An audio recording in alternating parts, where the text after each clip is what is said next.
Hola Brunito, ¿cómo estás?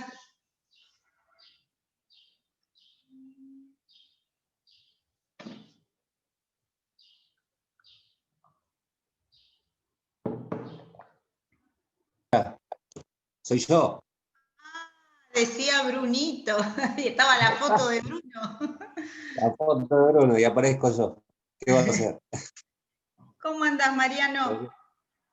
Bien, Claudia, ¿vos? Todo bien, che, tratando de ir terminando de a poco. Ya falta poco, ya falta Ya poquito. falta poco. Para finales de noviembre ya está. Sí, sí, sí. No sé si ya está la fecha de parcial de Civil 1, ¿tenés idea? Sí, me No, las pasó el otro día. El otro día, Adriana. Yo después te las paso. dale, perfecto. El recuperatorio por ahí se va a la segunda semana de diciembre, me parece. Bien, perfecto, perfecto. Bueno, yo después te voy a pedir para compartir pantalla, si se puede. Ya te paso el rol y me Dale. desquito. Listo, quédate tranquilo, yo acepto los alumnos y todo. No, Ya ya está. le saqué la sala de espera, así que entran directamente. Listo, bueno, ahí está Bruno de nuevo. Ahí está, Clau. Hasta luego. Bueno, gracias Mariano, un besito, que sigas bien. Igualmente.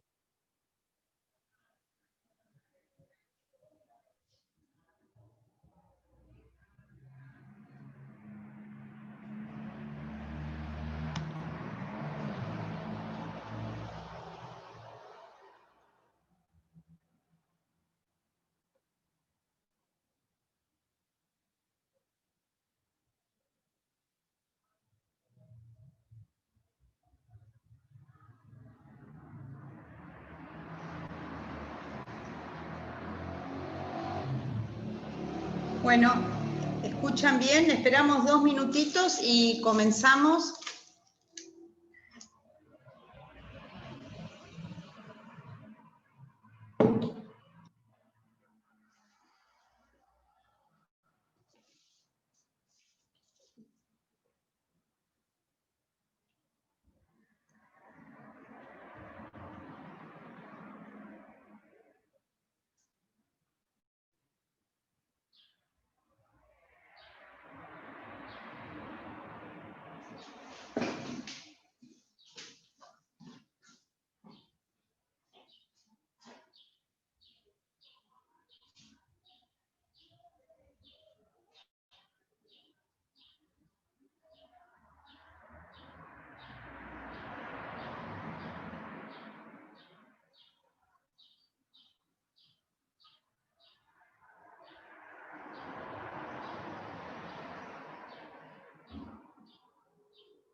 Bueno, vamos a empezar.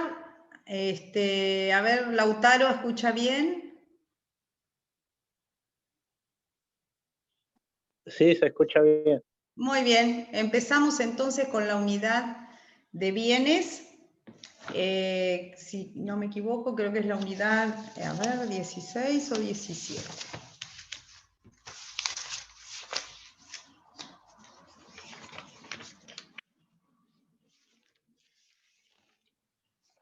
...17 me parece.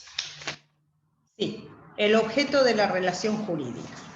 Muy bien, hasta acá nosotros hemos analizado la persona humana, hemos analizado la persona jurídica, ahora tenemos que pasar a analizar la relación de las personas con los objetos, ¿sí?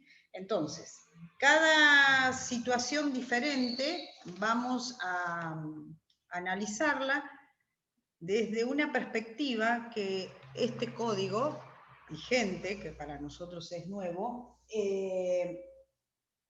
diseñó de una manera diferente a cómo estábamos acostumbrados a tratar el tema de los bienes. Prácticamente los bienes y las cosas lo dejábamos reservado únicamente para el Instituto de los Derechos Reales, ¿sí? Entonces, esa mirada hoy ha tenido una modificación que vamos a tratar de sintetizarla en una primera clasificación.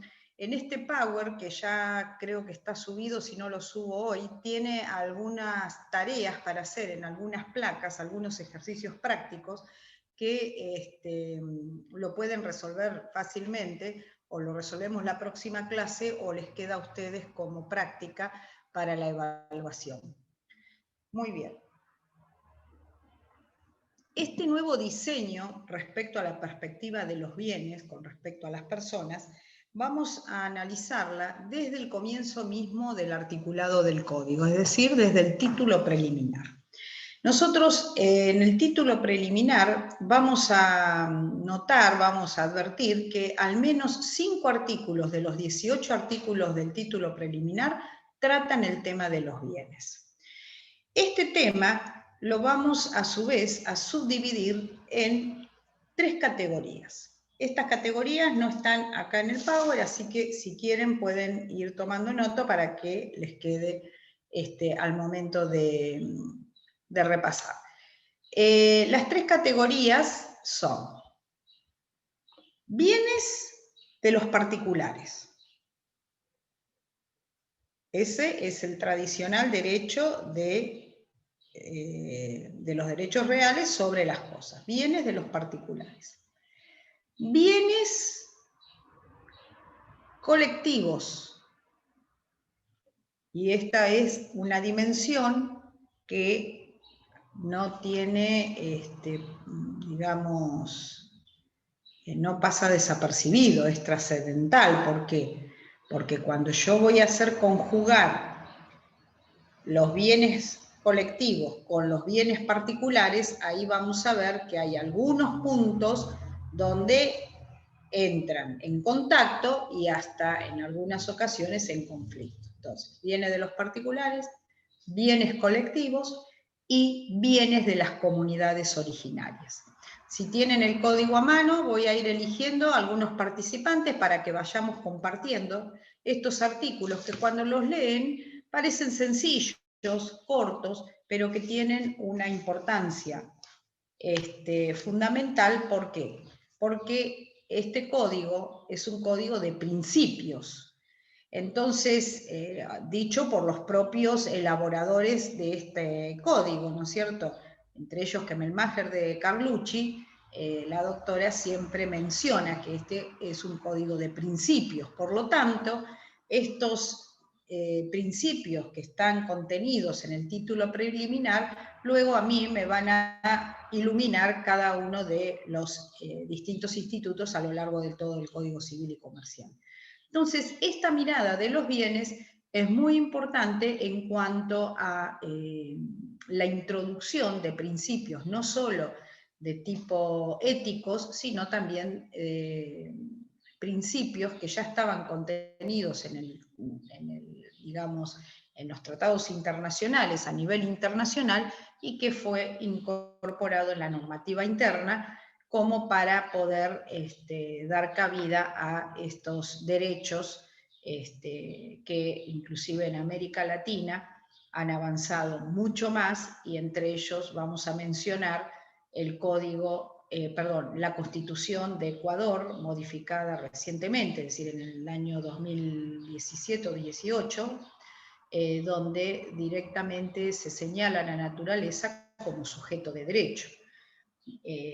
Esto como para que veamos hacia dónde se encamina todo el tema de este gran contenido de los bienes. Entonces, ustedes, si pueden, a ver si hay algún colaborador que lea ya el artículo 15, el título preliminar, si no elijo yo. Profesora. Dale. Artículo 15, titularidad de los derechos. Las personas son titulares de los derechos individuales sobre los bienes que integran su patrimonio conforme con lo que se establece en este código. Muy bien. Es corto, pareciera que no tiene grandes dificultades, pero cuando ustedes lo analizan, van a ver que ustedes ahí van a observar que justamente tienen un límite a ese derecho particular sobre los bienes. La última parte, donde dice que las personas son titulares de los derechos individuales conforme lo que se establece en este código. ¿A qué se refiere esa última parte? ¿A qué, digamos, tendría que atenerse uno cuando va a ejercer su derecho de titularidad? Bueno, ahora vamos a ir viendo cuáles son estas limitaciones. Entonces, primera categoría, bienes particulares. Segunda categoría, bienes colectivos. Y tercera categoría, bienes de comunidades originarias. ¿Alguien recuerda algún ejemplo o que haya visitado en nuestro país alguna comunidad? Estos artículos están vinculados fuertemente con la modificación de la Constitución Nacional del año 94, con el artículo 41, con el artículo 75, donde justamente, por ejemplo, en esto de las comunidades originarias, se hizo una revisión sobre el tema de la propiedad y se les reconoció un derecho absoluto sobre esas tierras, que ahora vamos a analizar en qué proporción, en qué extensión y con qué fin se le otorga derechos a estas comunidades originarias. A ver, Fede Velarde, ¿te acordás? ¿Sentiste nombrar alguna comunidad que recuerdes de nuestro país? A ver, hola. Hola, ¿cómo te va? ¿Los mapuches? Puede ser, muy bien. ¿Sabés más o menos geográficamente dónde están ubicados? Y para el sur. Hacia el sur, Muy bien. Muy bien. por la cordillera. Muy bien. Cintia Sánchez, ¿recordás alguna otra comunidad? No, profe, ahora no me sale ninguna. Bueno, este es un primer ejercicio que vamos a hacer tratando de ubicar, ¿no es cierto?, en nuestro país alguna de estas comunidades y cómo están organizadas. Muy bien, vamos a pasar ahora a, dentro de los derechos y los bienes, acá decíamos que tienen derechos sobre los bienes que integran su patrimonio. Acá en esta placa le pondríamos un stop, ¿sí? Una advertencia. ¿Cuál es la advertencia que le pondríamos? Justamente el tema de el límite, que sería el derecho comunitario o derecho colectivo. ¿Qué imaginan ustedes? ¿A qué hacemos referencia cuando decimos que este derecho individual no es absoluto? Es decir, que nada puede privar a alguien de ejercer su derecho sobre ese bien.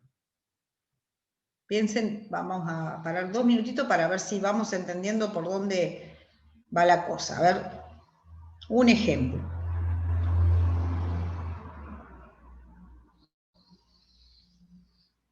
¿Entienden la pregunta? Juan Escalante, ¿entendiste la pregunta? Vamos a ir viendo. Hola, sí, sí. No, estaba pensando, pero Sí, si me la puede volver a repetir, por favor. claro. ¿Dónde imaginás vos un límite al ejercicio de un derecho sobre un bien? ¿Cuál podría ser el límite?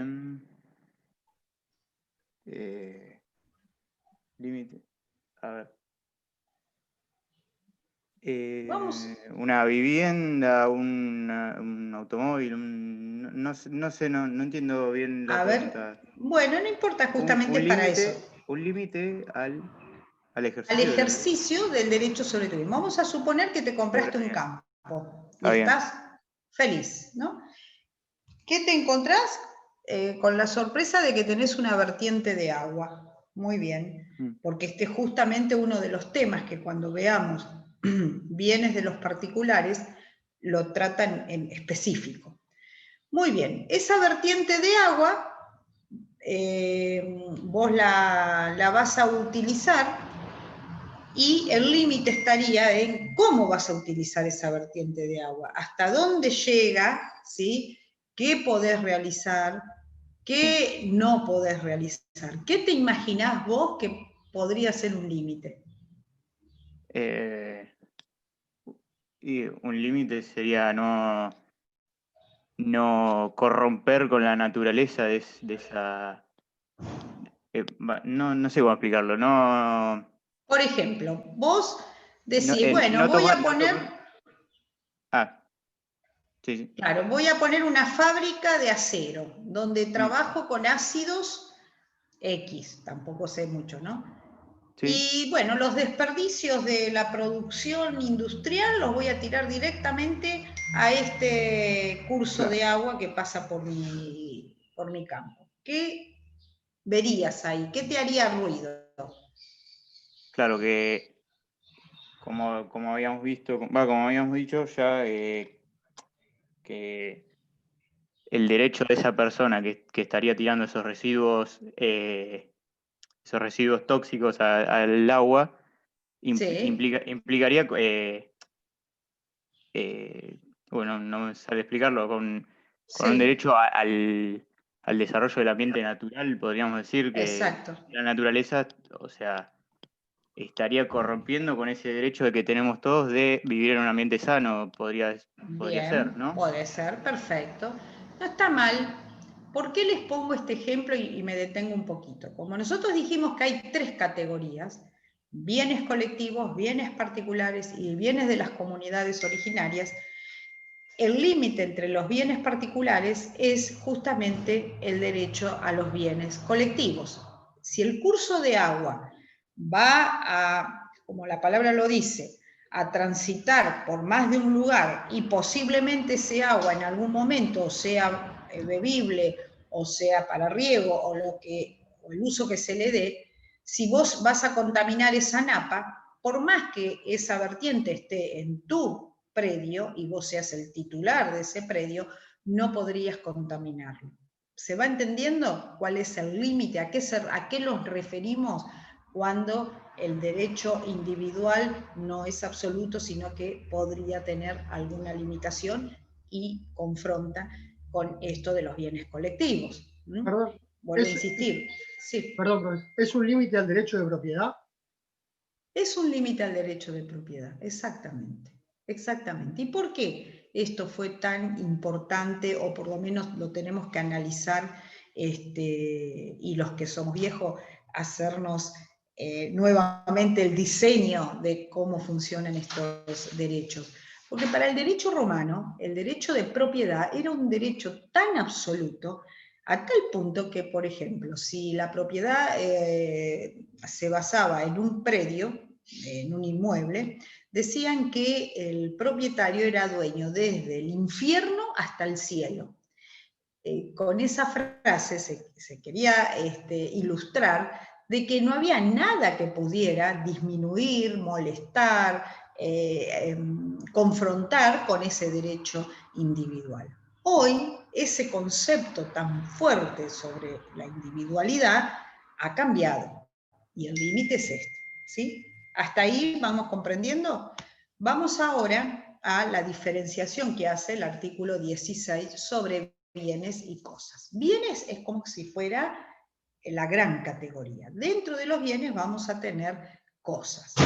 ¿Cuáles serían las cosas? Aquellos bienes susceptibles de valor económico, que van a tener como característica las cosas que tienen materialidad, ¿sí? Ahora, nos vamos a detener un poquito acá también, porque tenemos otra categoría. Las cosas susceptibles de valor económico era tal cual el concepto que tenía Vélez Sarsfield. Vamos a hablar de cosas cuando hablábamos de un objeto material susceptible de valor económico. Este código, ¿alguien tiene a mano el artículo 16, perdón, y lo puede leer? Yo lo leo, doctor. Sí, Artículo 16, bienes y cosas. sí. Los derechos referidos en el primer párrafo del artículo 15 pueden sobre Sí. bienes susceptibles de valor económico. Sí, Punto. Los bienes materiales se llaman cosas. sí. Las disposiciones referentes a las cosas son aplicables a la energía, son naturales, susceptibles de puesta a servicio.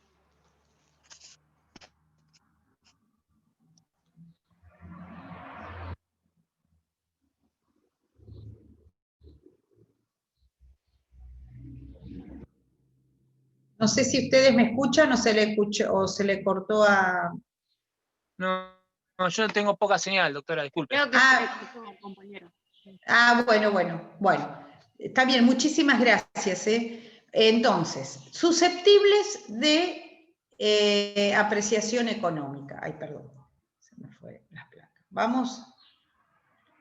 Entonces, ahí vamos haciendo una nueva diferenciación. Bienes y cosas. Las cosas son aquellos objetos materiales susceptibles de apreciación económica. Otro stop hacemos acá. Cuidado. Que ustedes, y ya lo vieron en la primera parte, y lo deben de tener fresquito porque lo rindieron en el examen, hablábamos de cierta categoría de cosas que no tenían apreciación económica, pero que tienen valor. Nos quedamos hasta valor. ¿Qué cosas imaginan? Y si no, leen directamente el artículo 17. ¿Se lo acuerdan antes de leer? Las partes del cuerpo humano Claro, renovables. No, renovables pueden no ser renovables. ¿A qué te referís con renovables? No, la sangre, el pelo. Bueno, ¿Eso era? bueno, no, está bien, pero generalmente usamos el término renovables para los recursos naturales. Para las partes del cuerpo no lo tenía el concepto asociado a renovables, pero no importa.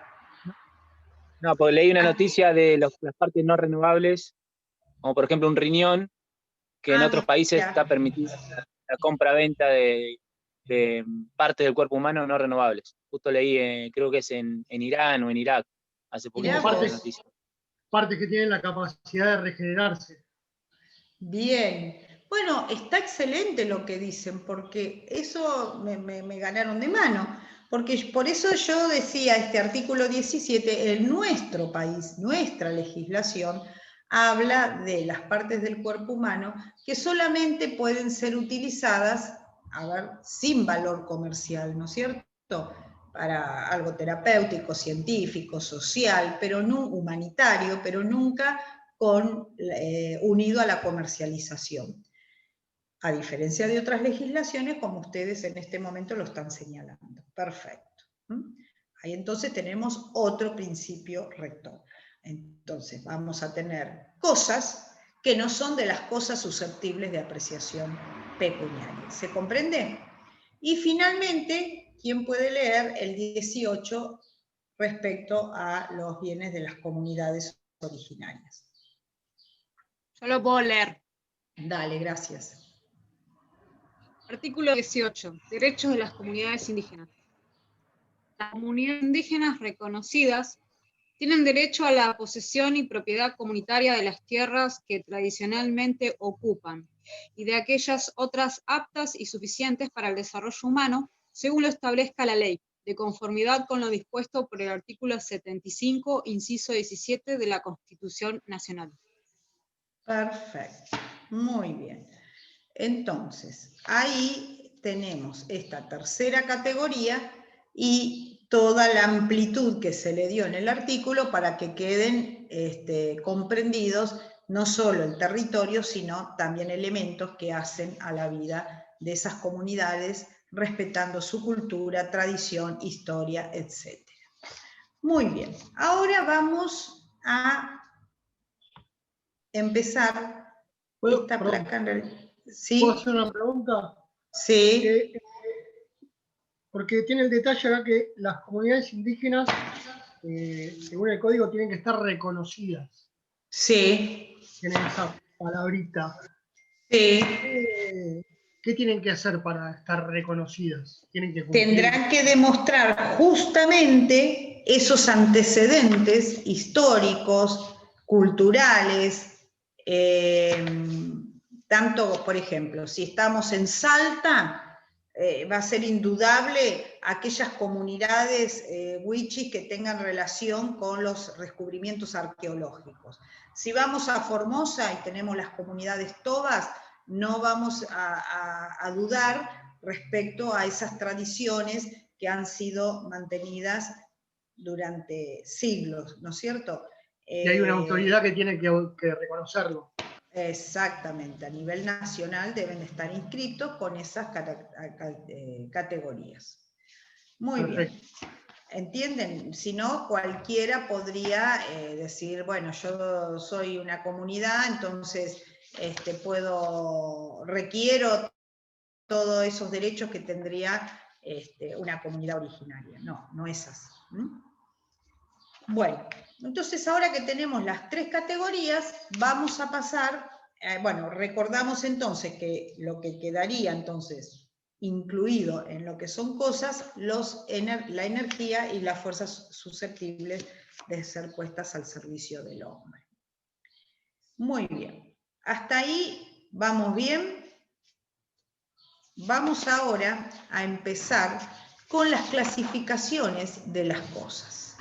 Estas clasificaciones de las cosas se podrían hacer un cuadro para poder estudiarlas, no tienen mucha dificultad, pero tendrían que analizar cada categoría y subcategoría.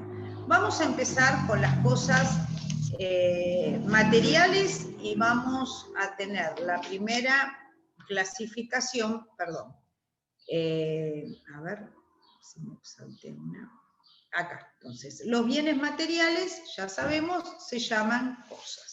Estas cosas, a su vez, esta primera clasificación, que la pueden, no la tenemos en la placa, pero la pueden copiar, está en cosas principales y cosas accesorias. Es decir, aquellas principales son las que en sí mismo tienen la entidad de cosa. Y las accesorias son aquellas que por sí mismas no tienen entidad, solamente lo van a tener en la medida que conformen parte de una cosa principal. Después vamos a tener, fuera de esta clasificación, la más importante, que vamos a tener la gran categoría de cosas consumibles y no consumibles. Bueno, les doy 3 minutos porque esto no es difícil, para que piensen un bien de cada tipo. Acá hay 2 imágenes. Puede ser que aparezca algún tipo de ejercicio parcial con imágenes, ¿no? Donde ustedes tengan que justamente armar toda la clasificación. Bien. ¿Entienden entonces las características de estas 2 categorías, consumibles y no consumibles? ¿Qué les parece a ustedes? Doctora, perdón que le interrumpa. Sí. Es media capciosa la impresora, porque en realidad, si bien es algo principal que tiene como accesorio el cartucho, también es consumible el cartucho. Cartucho, el toner, lo que, Sí, lo que sea.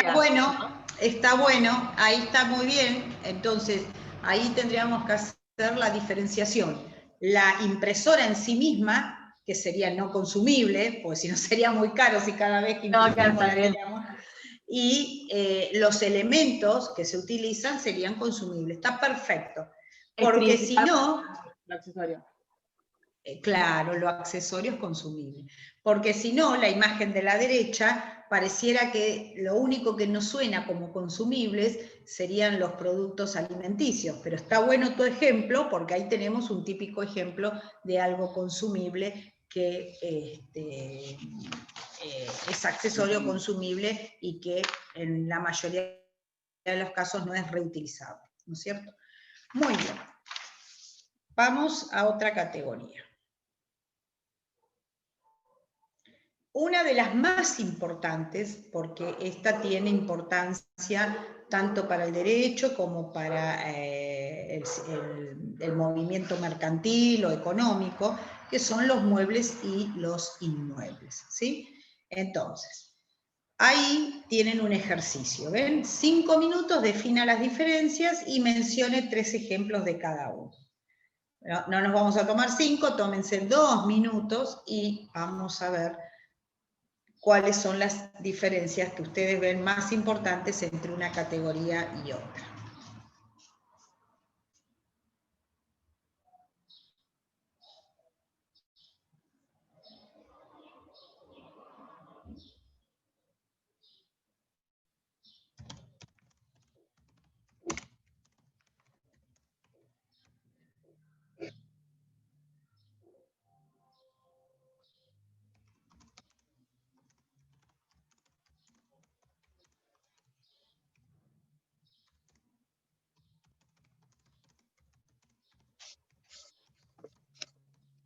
Doctora, las cosas muebles se pueden trasladar de uno al otro. Muy bien. Perfecto. Las cosas muebles en principio pueden ser trasladables y no pierden su identidad. Perfecto. Bueno, a contrario de ese ejemplo, ¿qué ocurriría con las inmuebles? Están adheridas al suelo. Exactamente. Ahora, creo que había, decía... ¿Cómo? No, que había una caracterización ahí, por sujeción y algo más, no me acuerdo. Bueno, muy bien, por accesión. Por accesión, perdón. Por accesión. Esa era la pregunta que venía ahora. Es decir, ¿qué pasa con los muebles que quedan adheridos a los inmuebles y en ese caso por accesión pasan a ser inmuebles? Por ejemplo, una ventana.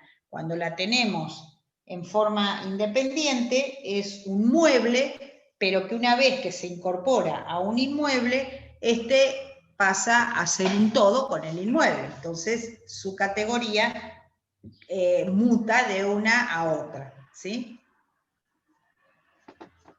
También otra gran diferencia es la valoración. Generalmente los inmuebles tienen un valor económico más importante que los muebles, salvo, bueno, obviamente una obra de arte o algo por el estilo.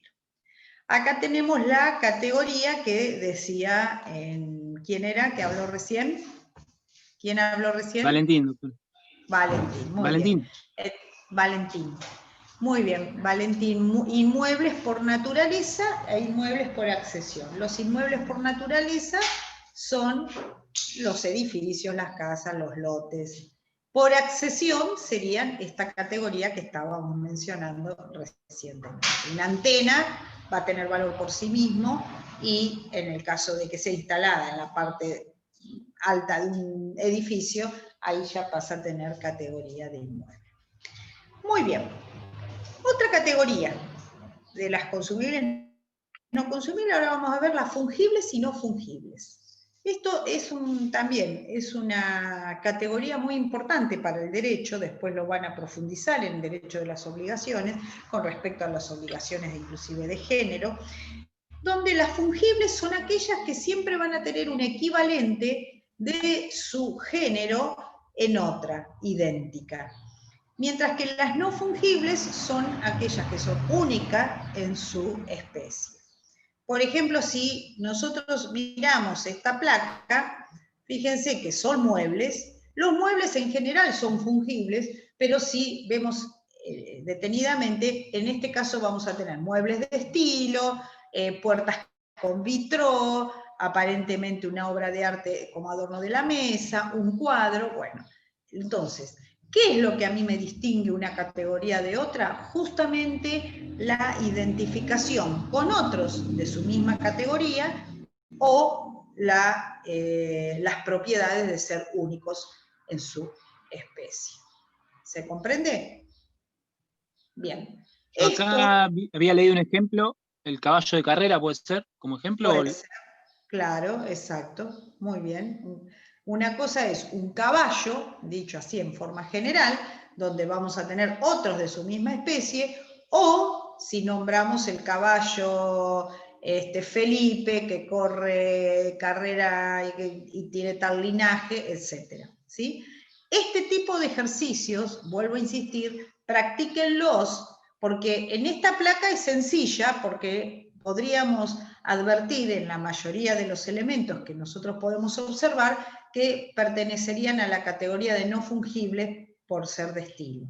Pero si yo acá pusiera una impresora Epson, y que a la simple vista es de las que normalmente uno puede obtener, o una silla de las que conocemos que se producen en serie, tendríamos las dos categorías en la misma figura.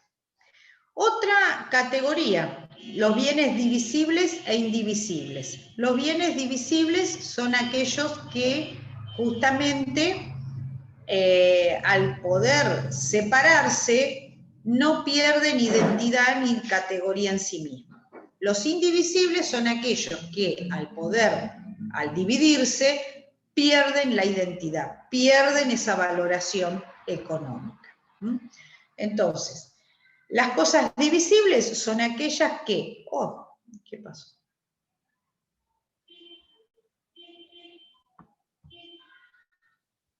A ver, disculpen, ¿eh?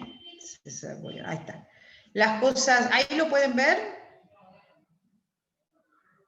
Sí, ahí se... bueno. La diapositiva. Me parece que se me fue internet. Bueno, entonces, las cosas divisibles son aquellas que sin perder su valor pueden fraccionarse.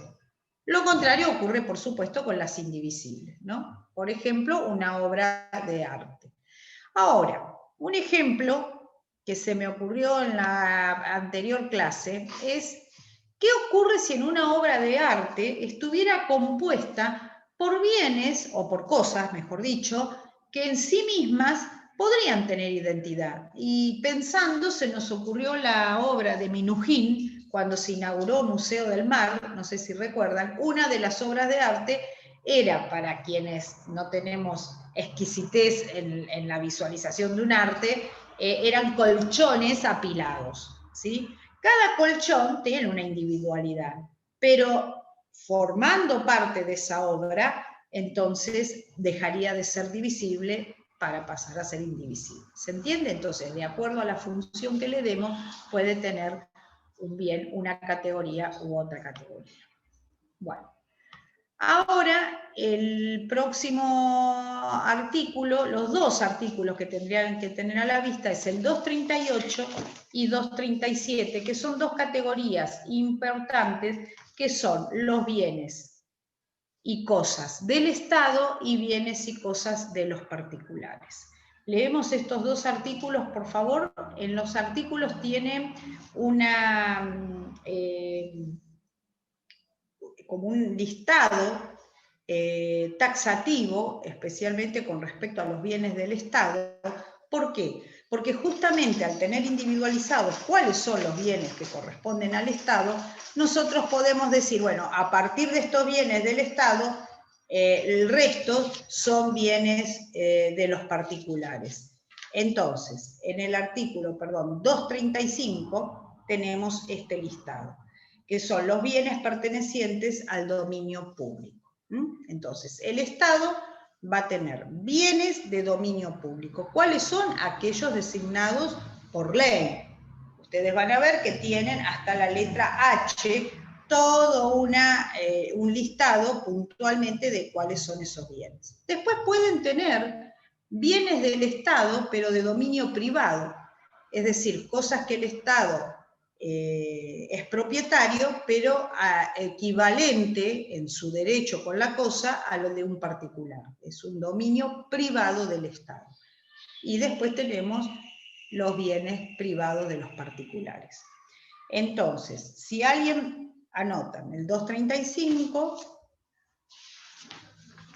el 236 y el 237. Yo necesito un colaborador que lea el 236 y un colaborador que lea o colaboradora el 237. ¿Puede ser?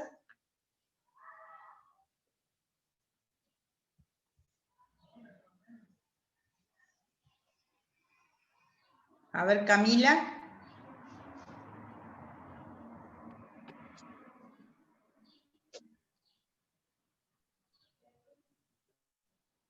¿Yo, profe?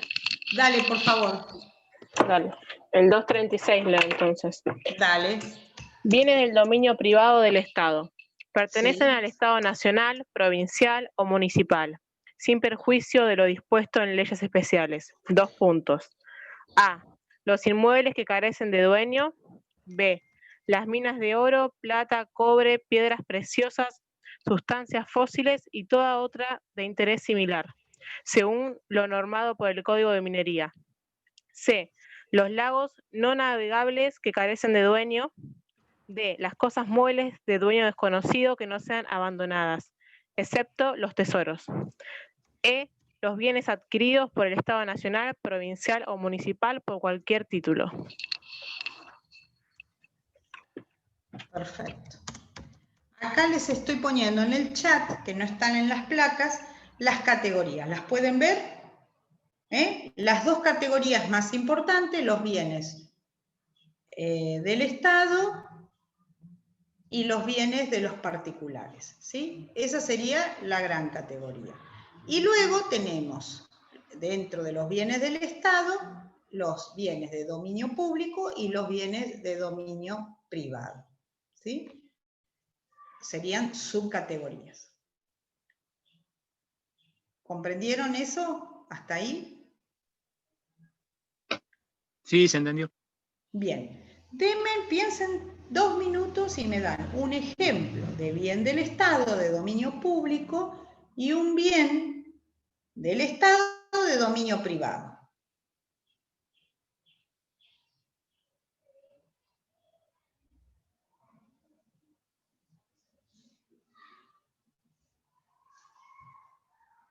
Cintia Sánchez.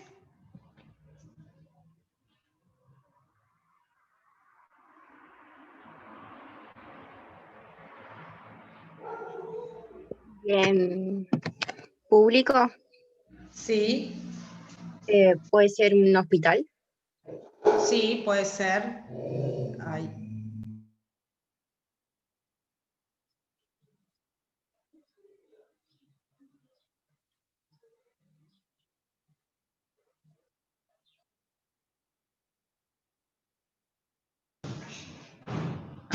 Ahí está. Muy bien. Y ahora un bien del Estado de dominio privado del Estado. A ver, Lautaro, Ceja Ávila. ¿Qué te imaginas? Los bienes adquiridos por la municipalidad, ¿puede ser? Puede ser los autos de uso privado de la municipalidad. Distinto sería una plaza de la municipalidad. ¿Sí? ¿Se entiende la diferencia? ¿Comprenden? Sí, Muy sí, bien. se entiende. Muy bien. Y ahora... La plaza sería de dominio público. Exacto, exacto, perfecto. Y ahora un candidato para leer o candidata el 238.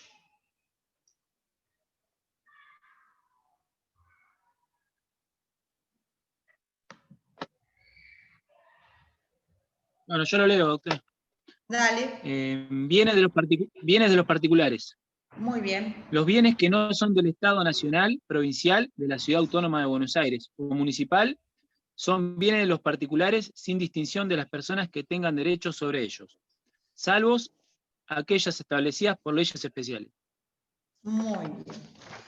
Perfecto.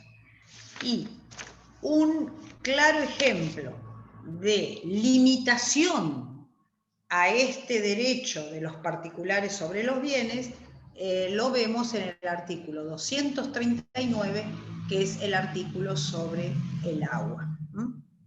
Alguien que lea el 239 van a ver que claro, ahí se puede observar la limitación esa de la que hablamos, señalada en el título preliminar. Si quieres yo lo leo. Dale, por favor, gracias. Dice, artículo 239, aguas de los particulares. Las aguas que surgen en los terrenos de los particulares pertenecen a sus dueños, quienes pueden usar libremente de ellas, siempre que no formen cauce natural. Las aguas de los particulares quedan sujetas al control y a las restricciones que en interés público establezca la autoridad de aplicación. Nadie puede usar las aguas privadas en perjuicio de terceros ni en mayor medida de su derecho. Pertenecen al dominio público si constituyen cursos de agua por causas naturales.